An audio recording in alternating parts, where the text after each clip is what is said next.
Hello friends, welcome to your success guide. Your success গাইডে তোমাদের সকলকে স্বাগত। আশা করি তোমরা সকলে ভালোই আছো। আর আমি তোমাদের নয়ন স্যার, আর আমি তোমাদের সঙ্গে শুরু করছি জিকে ক্লাস।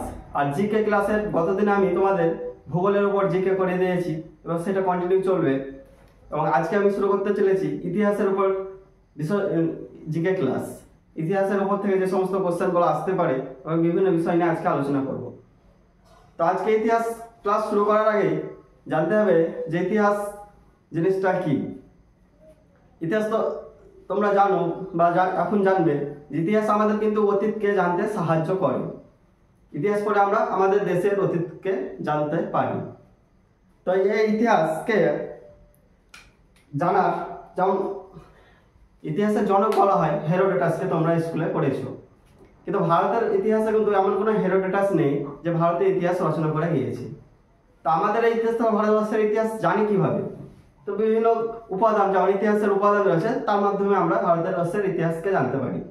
তার মধ্যে আছে প্রত্নতাত্ত্বিক উপাদান, বিভিন্ন সাহিত্য। তো আমরা প্রথমে ইতিহাসের উপাদান জিনিসটা কি একটু বুঝে নিই ছোট করে। তো আজকে আলোচনা বিষয় হচ্ছে ইতিহাস এবং ইতিহাসের উপাদান। ইতিহাসের উপাদান বলতে কি, অর্থাৎ যার সাহায্যে আমরা ইতিহাস জানতে পারি। যেমন তোমার হরপ্পা সভ্যতা সম্পর্কে জানতে পারি। তেমনি বৈদিক সভ্যতা বা কোনো রাজা শাসনকাল এ সম্পর্কে আমরা যে জানতে পারি তার উপাদান। তার মধ্যে রয়েছে দুটি উপাদানের উপর জোর দেওয়া হয়, একটা হচ্ছে সাহিত্যিক উপাদান আর একটা হচ্ছে প্রত্নতাত্ত্বিক উপাদান। তাহলে ইতিহাসের উপাদান যদি মূলত দুটি ভাগে ভাগ করা যায়, একটা হচ্ছে সাহিত্যিক উপাদান, একটা হচ্ছে প্রত্নতাত্ত্বিক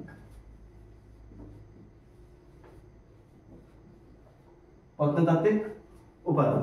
তাই সাহিত্যিক উপাদান কিন্তু আমাদের প্রাচীন ইতিহাস জানতে অতটা গুরুত্বপূর্ণ নয়, কারণ সাহিত্য খ্রিস্টপূর্ব 600 খ্রিস্টপূর্বাব্দ থেকে আমাদের ভারতবর্ষের সাহিত্যগুলো পাওয়া গেছে এবং তারপর থেকে আমাদের বিভিন্ন লেখা বই, ঋগ্বেদ রয়েছে, পুরাণ রয়েছে, তোমার বিভিন্ন বৌদ্ধ জৈন গ্রন্থ, এগুলো সম্পর্কে আমরা সাহিত্যিক উপাদান থেকে আমরা ইতিহাস জানতে পারি। কিন্তু তার আগে জনপ্রস্তর যুগের ইতিহাস, মেহেরগড়ের ইতিহাস, হরপ্পার ইতিহাস, এগুলো জানতে হলে কিন্তু আমাদের প্রত্নতাত্ত্বিক উপাদান বিশেষ গুরুত্বপূর্ণ, কারণ সেগুলোতে কোনো লিখিত উপাদান পাওয়া যায়নি বা পাওয়া গেলেও সেগুলো কিন্তু পাঠোদ্ধার করা সম্ভব হয়নি।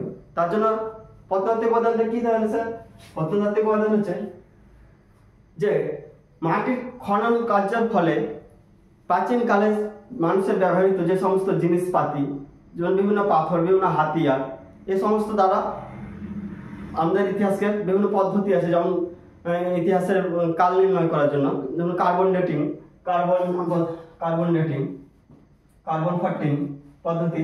এর মাধ্যমে আমরা কি পুরোনো দিনের ইতিহাসে যে কত পুরোনো যুগ, এটা কত দিনের ইতিহাস, সে সময়টা আমরা জানতে পারি। তাই প্রত্নতাত্ত্বিক উপাদান যে বিজ্ঞানী বা প্রত্নতাত্ত্বিকবিদরা করে, তা ভারতবর্ষের এমনি তো হয়নি। তো কেউ একটা কাজ করে, যেমন সিবিআই, ইডি, ওরা কি করে, তদন্তগুলো দুর্নীতি হলে তারা তদন্ত করছে। তা আমাদের যে ইতিহাসটা জানার জন্য এই প্রত্নতাত্ত্বিকবিদরা একটা সংগঠন রয়েছে, সেটা হচ্ছে ASI, archaeological survey of India. ASI archaeological survey of India, এটা প্রতিষ্ঠিত হয়েছিল 1861 সালে। 1861 সালে। এবং এর প্রথম যে অধিকর্তা ছিলেন তিনি ছিলেন আলেকজান্ডার ক্যানিংহাম। আলেকজান্ডার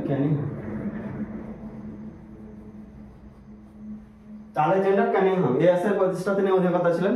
তেনারা কি করলেন, বিভিন্ন জায়গায় খনন কার্য করে দেখলেন যে বিভিন্ন লিপি, মুদ্রা, ইনস্ক্রিপশন যেগুলো বলা হয়, বিভিন্ন মানুষের ব্যবহৃত হাতিয়ার, সেগুলোকে পর্যবেক্ষণ করে তারা একটা ইতিহাস সৃষ্টি হয়েছে, ইতিহাস তৈরি হলো। তাই যাবে ইতিহাসে প্রত্নতাত্ত্বিক উপাদান। প্রত্নতাত্ত্বিক উপাদানের মধ্যে কিছু জিনিস রয়েছে, যেমন যেহেতু আজকে আমরা প্রাচীন ভারতের ইতিহাসটাই জানবো, তা প্রাচীন ভারতের ইতিহাসের ক্ষেত্রে কিন্তু প্রত্নতাত্ত্বিক উপাদানটা খুবই গুরুত্বপূর্ণ। তো প্রাচীন ভারতের ইতিহাস,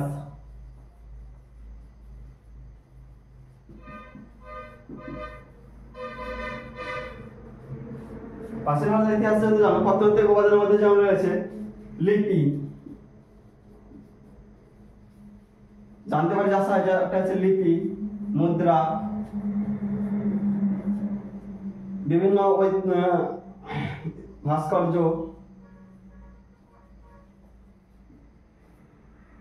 স্থাপত্য, তো ভাস্কর্য স্থাপত্য পুরোনো দিনে কি হয়েছে, যে অনেক পুরোনো মন্দিরে দেওয়ালের গায়ে বিভিন্ন খোদাই করা লেখা রয়েছে, এবং পুরোনো পাথরের উপর দেখবে খোদাই করা লেখা, সেগুলোকে মাধ্যমে আমাদের ইতিহাসটা জানতে পারি। যেমন হরপ্পার ইতিহাস আমরা জানতে পারি, বিভিন্ন জিনিস পাওয়া যায়, কিন্তু যে ইনস্ক্রিপশনটা পেয়ে গেছে লিপি, সেটা এখন অব্দি পাঠোদ্ধার করা সম্ভব হয়নি। তাই যে লিপি, তোমাদের পরীক্ষার কোশ্চেন আসতে পারে যে এত গভীরে না এলেও তোমার কোশ্চেন আসতে পারে যে লিপি, এই যে লিপি স্টাডি করে, লিপি মানে ইনস্ক্রিপশন, যেমন হরপ্পার ইনস্ক্রিপশন, কোন একটা পাথরের গায়ে লেখা আছে, খোদাই করে লেখা আছে, তো এটা হচ্ছে ইনস্ক্রিপশন বা লিপি। এটাকে স্টাডি করে, গবেষণা করে স্টাডি, এটার নাম জানতে, স্টাডি অফ ইনস্ক্রিপশন বলা হয় এপিগ্রাফি।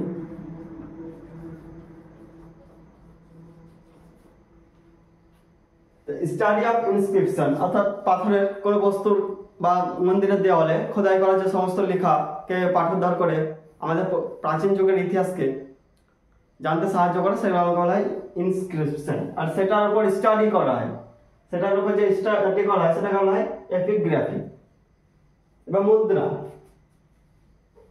এই মুদ্রা কেউ পরীক্ষা করে বৈজ্ঞানিকরা যে বিভিন্ন রাজত্বকাল, কোন রাজার শাসনকাল চলছে, সে সমস্ত যেমন জানা যায়। তো এই মুদ্রাটাকেও স্টাডি অফ মুদ্রা বা কয়েন, মুদ্রা কয়েন, এটাকে বলে স্টাডি। এটার নাম হচ্ছে নিউমিসমেটিক।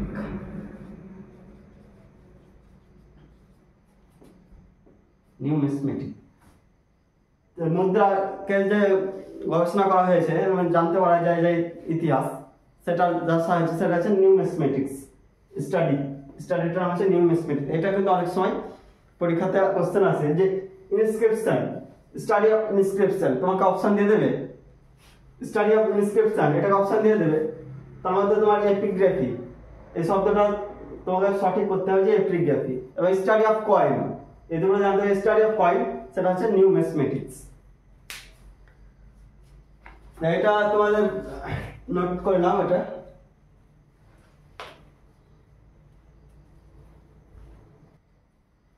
তো আশা করি তোমরা নোট করে নিয়েছো। এগুলো গেল ইতিহাসের উপাদান। তার আজকে আমরা আলোচনা তো যেহেতু করছি ইতিহাস, ইতিহাসকে কিন্তু তিনটি ভাগে ভাগ করা যায়, তোমরা হয়তো জানো। যেমন প্রাচীন ইতিহাস,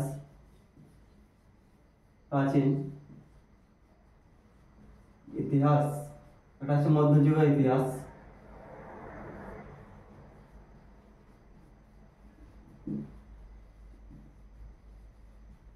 এবং আধুনিক ইতিহাস।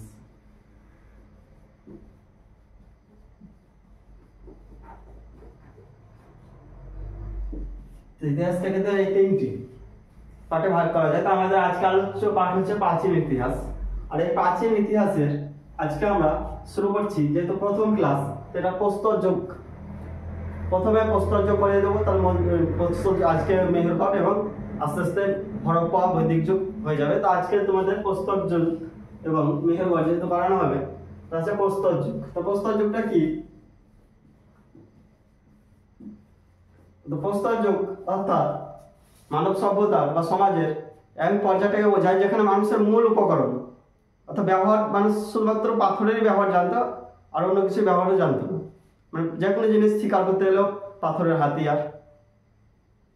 প্রস্তর যুগ এছাড়াও কিন্তু পাথরের ব্যবহার পাশাপাশিও কাঠ এবং প্রচুর হাড়েরও ব্যবহার জানতো, কিন্তু সেগুলো কি সময়ের সাপেক্ষে সেগুলো নষ্ট হয়ে গেছে। কিছু নিদর্শন অল্প মাত্রায় পেয়ে গেছে, মানে হাড়ের ব্যবহার অল্প মাত্রায়, কিন্তু মূলত পাথরের ব্যবহারটাই বেশি করতো। তাই জন্য প্রস্তর যুগকে কিন্তু এই প্রস্তর যুগ নামকরণ হয়েছে এই কারণে, কারণ মানুষের মূল উপকরণ ছিল কিন্তু পাথর। এই প্রস্তর যুগে কেবল 3টি ভাগে ভাগ করা যায়। একটা হচ্ছে নব্য প্রস্তর যুগ, একটা নাম হচ্ছে নব্য প্রস্তর যুগ।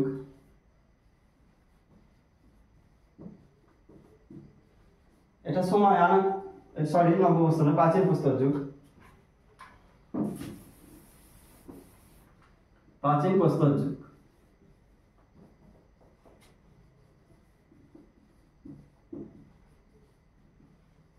এটার সময় আনুমানিক প্রায় 3 লক্ষ বিফোর ক্রাইস্ট, যিশু খ্রিস্টের জন্মের আগে 3 লক্ষ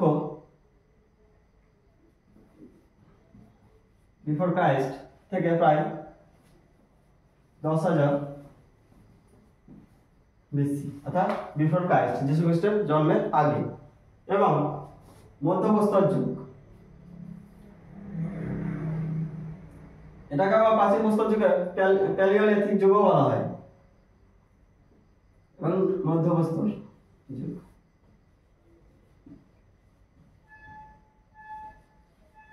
এটার সময় 10,000 খ্রিস্টপূর্ব থেকে 6,000 খ্রিস্টপূর্ব। এবং নবপ্রস্তর যুগ, নবপ্রস্তর যুগের সময় হচ্ছে প্রায় 6,000 বিফোর ক্রাইস্ট থেকে প্রায় 1,000 বিফোর ক্রাইস্ট। এটা মোটামুটি সময়কাল প্রাচীন প্রস্তর যুগ, মধ্যপ্রস্তর যুগ এবং নবপ্রস্তর যুগে।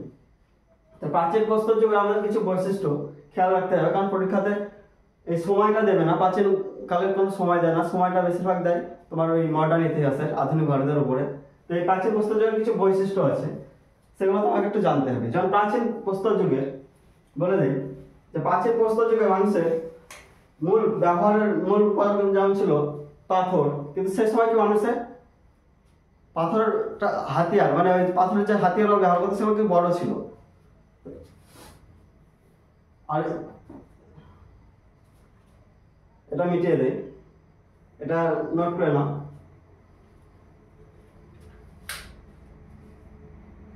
এটা নোট করে না।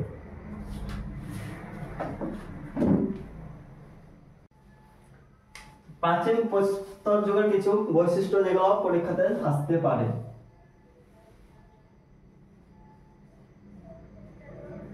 প্রাচীন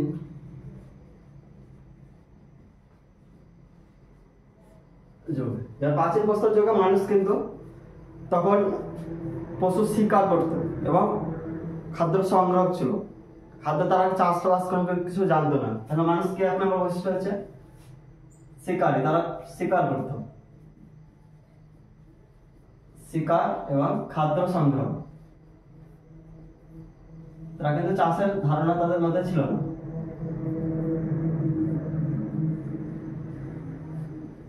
এবং তারা যাযাবর জীবনযাপন শুরু করত, যাযাবর, অর্থাৎ তাদের স্থায়ী কোনো বাসস্থান ছিল না, যাযাবর জীবনযাপন করত।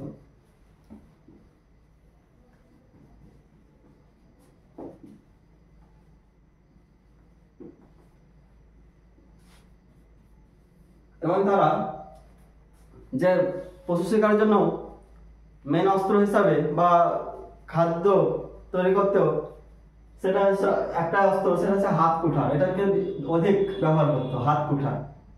এটা কিন্তু মনে রাখবে ভালো, হাত কুঠার। অনেক সময় পরীক্ষা দেয় যে প্রাচীন প্রস্তর যুগে যে অস্ত্র, মানে হাত কুঠারের ব্যবহার কোন সময় থেকে হয়, এটা কিন্তু ইম্পর্টেন্ট আছে যে হাত কুঠারের ব্যবহার, এটা মনে রাখবে যে প্রাচীন প্রস্তর যুগে। তারপরে আছে মধ্যপ্রস্তর যুগ। মধ্যপ্রস্তর যুগেও কিছু বৈশিষ্ট্য তোমাদের খেয়াল রাখতে হবে।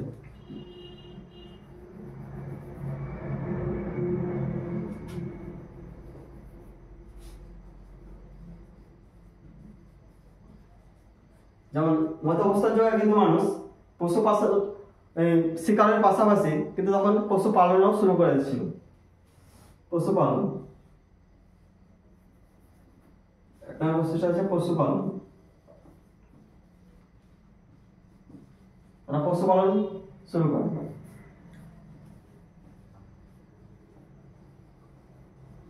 করে। এবং মানুষের যা হাতিয়ার গুলা কিন্তু খুব মসৃণ হতো। প্রাচীন প্রস্তর যুগে যে হাতিয়ারের আকার কিন্তু বৃহৎ ছিল। হাতিয়ারের আকার একটা পয়েন্ট, হাতিয়ারের আকার কিন্তু বৃহৎ, অর্থাৎ হাতিয়ারগুলো বড় বড় ছিল। এবং মধ্য প্রস্তর যুগে কিন্তু হাতিয়ারের আকার কিছুটা ছোট হয়।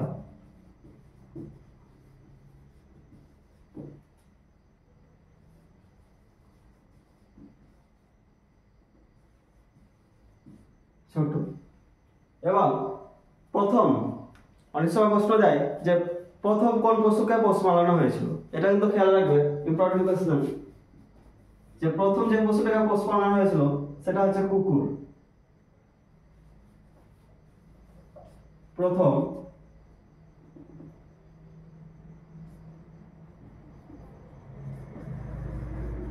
পোষ্য প্রাণী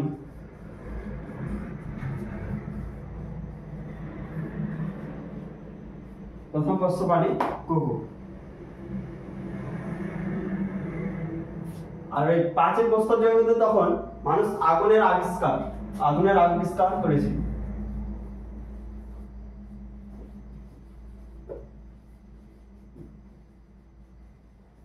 মানুষ আগুনের আবিষ্কার করে প্রাচীন প্রস্তর যুগে। মধ্য প্রস্তর যুগে পশুপালন শুরু করে, হাতিয়ারের আকার বৃহৎ থেকে ছোট হয় এবং পশুকে কিন্তু পোষ মানানো শিকার করে, পোষ মানাতে শুরু করে। এই জন্য প্রাচীন আর মধ্য প্রস্তর যুগে আর নব প্রস্তর যুগের কিছু বৈশিষ্ট্য আছে, সেটা জেনে নেব। তো আমি দিয়ে দেই, এটা নোট করে নাও। এই হলো এবার আছে নবপ্রস্তর যুগ। নবপ্রস্তর যুগ, এই যুগে কিছু বৈশিষ্ট্য আছে, যেমন এই যুগে মানুষ কিন্তু খাদ্য সংগ্রহ থেকে খাদ্য উৎপাদকের উপর জোর দেয়, অর্থাৎ কৃষি কাজের ধারণা আছে এবং কৃষি কাজ শুরু করে। যেমন খাদ্য উৎপাদন সংগ্রহ থেকে খাদ্য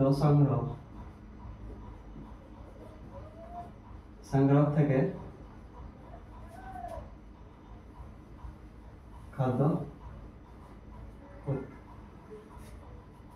উৎপাদক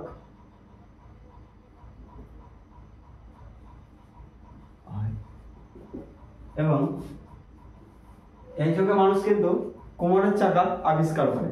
এটা কিন্তু একটা ভালো পয়েন্ট, যেটা পরীক্ষায় অনেক সময় দেয়, যে কোমরের চাকার আবিষ্কার কোন সময় হয়। এটা কিন্তু নবপ্রস্তর যুগ।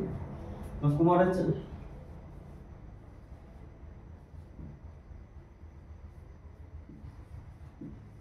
চাকা আবিষ্কার,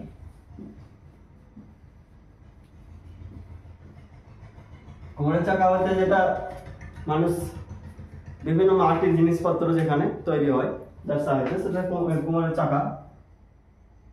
চাকার আবিষ্কার করে নবপ্রস্তর যুগে। এবং এই যুগে মানুষ যাযাবর জীবন থেকে কিন্তু স্থায়ী বসবাস শুরু হতে দেখা যায়। যাযাবর থেকে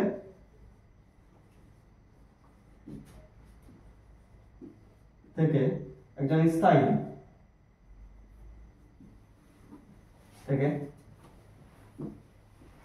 স্থায়ী বসবাস শুরু করে। নবপ্রস্তর যুগের কিছু বৈশিষ্ট্য। কিন্তু এই পয়েন্টটা একটু মনে রাখো বিশেষ করে, কারণ এখান থেকে কোশ্চেন দেয় যে কোমরের চাকার আবিষ্কার কোন সময় হয়েছিল। এটা কিন্তু নবপ্রস্তর যুগে। এরপরে একটা ইনফরমেশন, ভীমবেটকা গুহা, যেটা মধ্যপ্রদেশে অবস্থিত। ভীমবেটকা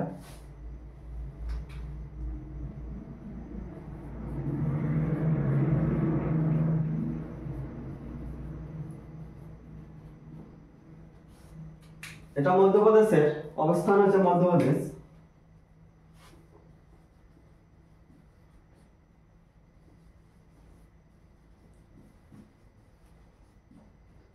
মধ্যে বসে রাইসেন যেটা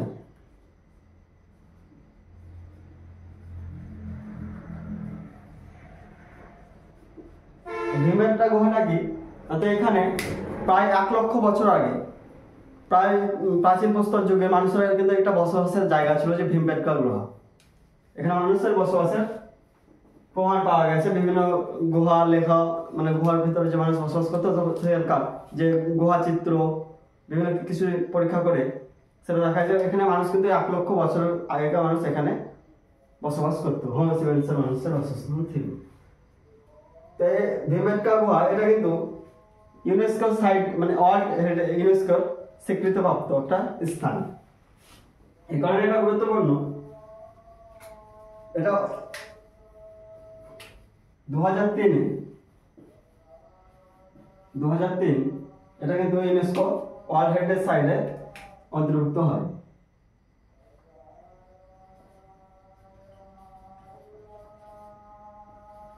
স্বীকৃতি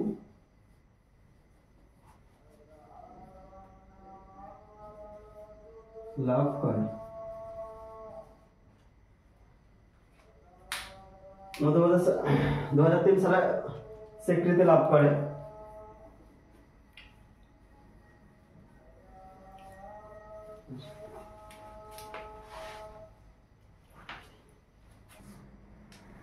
ঠিক আছে, এবার তাহলে আমরা জানবো যে মেহেরগড় সভ্যতা।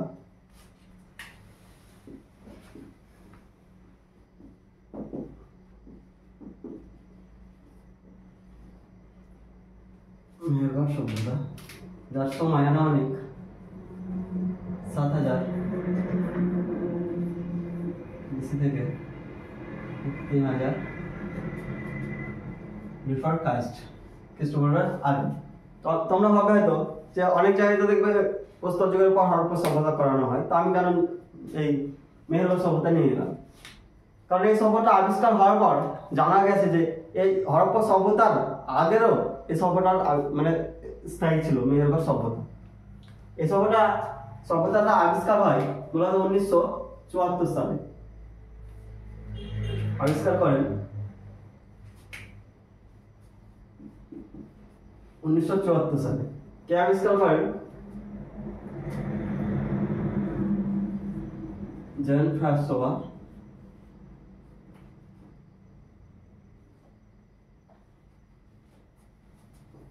জারিচ ও রিচার্ড নিউটন।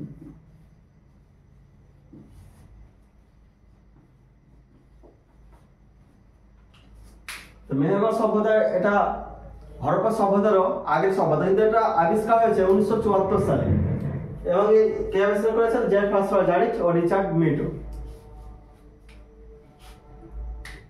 এই সভ্যতাটা মূলত কিন্তু হরপ্পা সভ্যতা তোমরা দেখবে খেয়াল করেছো পড়লে সেটা ছিল নগর কেন্দ্রিক সভ্যতা, কিন্তু এই সভ্যতা ছিল কৃষি কেন্দ্রিক, গ্রামীণ, অর্থাৎ এই সভ্যতা ছিল গ্রামীণ সভ্যতা, গ্রামীণ সভ্যতা। এবং এই সভ্যতায় মানুষ কিন্তু কুমোরের চাকা ব্যবহার জানতো।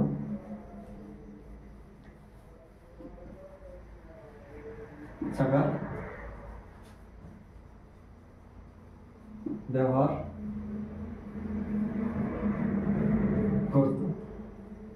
আর একটি গুরুত্বপূর্ণ পয়েন্ট হলো যে হরপ্পা সভ্যতার আগেও প্রায় 2000 হরপ্পা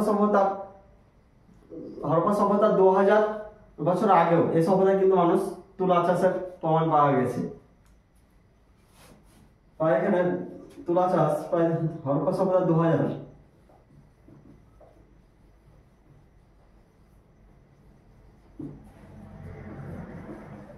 বছর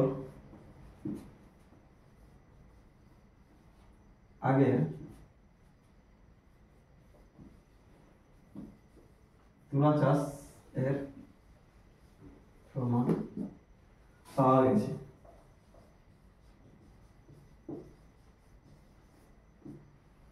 এই গেল মেহেরগড় সভ্যতা। এটার সময় প্রায় নব্য প্রস্তর যুগের 7000 খ্রিস্টপূর্ব 7000 থেকে 3000 খ্রিস্টপূর্বাব্দ। এবং এটি আবিষ্কার হয় 1974 সালে এবং আবিষ্কার করেন জে ফ্রান্সোয়া জারিচ ও রিচার্ড নিউটন। এখন এটা আবিষ্কারের সাল আবিষ্কারক, এই দুটো মনে রাখবে, ইম্পর্টেন্ট। এবং এটি ছিল গ্রামীণ সভ্যতা, এবং এটাও খুব ইম্পর্টেন্ট পয়েন্ট যে হরপ্পা সভ্যতা কিন্তু নগর কেন্দ্রিক সভ্যতা ছিল, কিন্তু এই সভ্যতা ছিল মূলত গ্রামীণ সভ্যতা, গ্রামীণ কৃষি কেন্দ্রিক সভ্যতা। এবার এখানে কুমোরের চাকার ব্যবহার করতো। এবং হরপ্পা সভ্যতার এটা ইম্পর্টেন্ট পয়েন্ট যে খেয়াল রাখবে যে হরপ্পা সভ্যতার 2000 বছর আগে ওখানে তুলা চাষের প্রমাণ পাওয়া গেছে। হরপ্পা সভ্যতা তো তুলা চাষের প্রমাণ পাওয়া গেছে, কিন্তু এখানেও পাওয়া গেছে প্রায় 2000 বছরের আগে। তা আজকের ক্লাস এখানেই শেষ করছি। পরবর্তী দিন আমরা হরপ্পা সভ্যতার বিস্তারিত আলোচনা করব। এবং ক্লাসটা আমি এই কারণে শর্টে শেষ করছি, কারণ তোমাদের যেহেতু সময়টা কম, প্রায় 2 মাসের মধ্যে আশা করা যায় যে পরীক্ষার ফর্ম ফিল আপ এবং ডেট হয়ে যাবে। সেই জন্য আমি এগুলোকে টাচ করে চলে যাচ্ছি, যাতে এখানে মূল পয়েন্টগুলো তোমরা পরীক্ষার পার্সপেক্টিভে এগুলো মুখস্থ করতে পারো বা মনে রাখতে পারো। এবং মেন পয়েন্ট যেগুলো আমার মনে হবে যেগুলো গুরুত্বপূর্ণ বিষয়, সেগুলো বিস্তারিত আলোচনা করব এবং সেই পয়েন্টগুলো নিয়ে আলোচনা করব। তো পরবর্তী দিনে আমরা হরপ্পা সভ্যতা, এখানে মেহেরগড় সভ্যতার যে পয়েন্টগুলো মনে রাখলেই তোমাদের এটা মোটামুটি হয়ে যাবে, সেগুলো আমি আলোচনা করে দিলাম। এবং প্রস্তর যুগেরও সেগুলো আলোচনা করে দিলাম। পরবর্তী দিনে আমরা হরপ্পা সভ্যতা শুরু করব। তা আজকের এ পর্যন্তই। আর ভিডিওটা যদি ভালো লাগে তো অবশ্যই লাইক এন্ড সাবস্ক্রাইব করবে। ধন্যবাদ।